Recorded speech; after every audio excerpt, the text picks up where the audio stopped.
Target పెట్టుకుంటే finish చేయాల్సిందేనని CM Revanth Reddy అన్నారు. ప్రత్యేక తెలంగాణ ఏర్పడితే సీఎం కావాలని సంకల్పించానని సాధించానని చెప్పారు. క్రీడాకారులు కూడా సంకల్పిస్తే మెడల్ పట్టాల్సిందేనని పిలుపునిచ్చారు. ఒలింపిక్స్ లో భారత్ వెనుకబడిందని రేవంత్ రెడ్డి ఆవేదన చెందారు. అంతర్జాతీయ క్రీడా నగరంగా హైదరాబాద్ ను తీర్చిదిద్దుతామని సీఎం హామీ ఇచ్చారు. 2018 డిసెంబర్లో ఎన్నికల్లో ఓడిపోతే 2023 డిసెంబర్లో తెలంగాణ రాష్ట్రానికి నేను ముఖ్యమంత్రినైనా. నేను ఎప్పుడు మంత్రి పదవి చేయలే,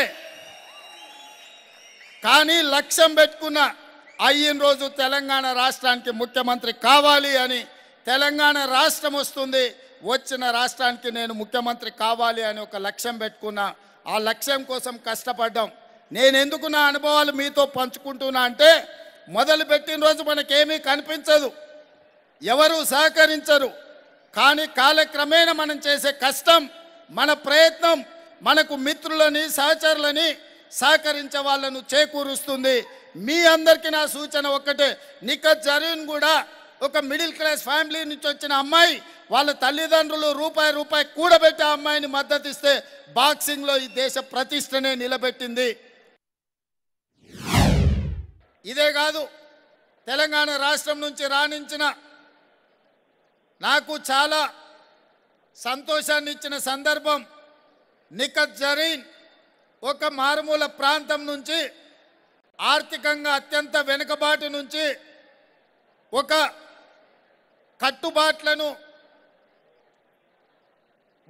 దాటి ఒక క్రీడాకారునిగా బాక్సింగ్లో ఇండియాకే ఒక గొప్ప తలమానికంగా మారితే, నిఖత్ జరీన్కి ఈరోజు నిబంధనలను సవరించి పోలీస్ డిపార్ట్మెంట్లో ఒక డిఎస్పి ఉద్యోగం ఇచ్చి, ఈరోజు నిఖత్ జరీన్ ఒక క్రీడాకారిని మీకందరికి ఆదర్శంగా నిలబడడానికి తన డ్రెస్లో వచ్చి సల్యూట్ చేస్తే, తెలంగాణ రాష్ట్రంలో క్రీడలలో రాణిస్తే ఏ విధంగా తెలంగాణ రాష్ట్రం ఉండబోతుందో ఇదొక ఉదాహరణ.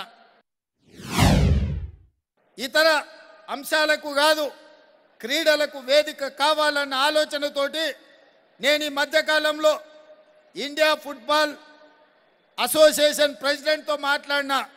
అండర్-17 నేషనల్ టీంని తెలంగాణ రాష్ట్రం అడాప్ట్ చేసుకొని ఇండియన్ నేషనల్ టీం క్రీడాకారులను హైదరాబాద్ నగరంలోనే ఉంచి వారికి ఇక్కడనే శిక్షణ ఇప్పించి అండర్-17 టీంను తెలంగాణ రాష్ట్రం దత్తత తీసుకోవాలని ఈరోజు నిర్ణయం తీసుకున్నది. ఎందుకంటే తెలంగాణ రాష్ట్రంలో క్రీడలను ప్రోత్సహించాలని ఆలోచన మా ప్రభుత్వానికి. ఈ మధ్యలోనే ఒలింపిక్ గేమ్స్ జరిగినాయి. ఒలింపిక్స్లో ఈ దేశం యొక్క పరిస్థితి మనందరం చూసినాం.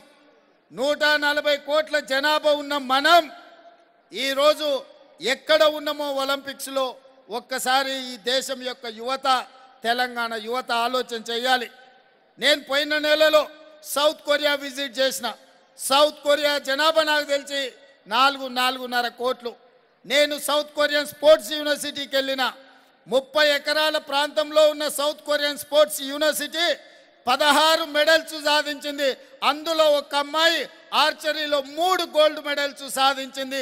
సౌత్ కొరియన్స్ ఒలింపిక్స్లో 32 మెడల్స్ సాధిస్తే 30 ఎకరాలలో ఉన్న స్పోర్ట్స్ యూనివర్సిటీ 16 మెడల్స్ సాధించింది. అంటే వాళ్ళలో ఉన్నది మనలో లేనిది పట్టుదల ఒక్కటే, ప్రయత్న లోపమే అని చెప్పి నేను ఈ సందర్భంగా చెప్పక తప్పదు. అందుకే ఈరోజు తెలంగాణ రాష్ట్రం క్రీడలకు ప్రాధాన్యత ఇవ్వాలని, తెలంగాణలో క్రీడల్ని ప్రోత్సహించాలన్న ఆలోచనతోటి యంగ్ ఇండియా స్పోర్ట్స్ యూనివర్సిటీని తెలంగాణ రాష్ట్రంలో ప్రారంభించాలని ఈరోజు మన రాష్ట్ర ప్రభుత్వం నిర్ణయం తీసుకున్నది.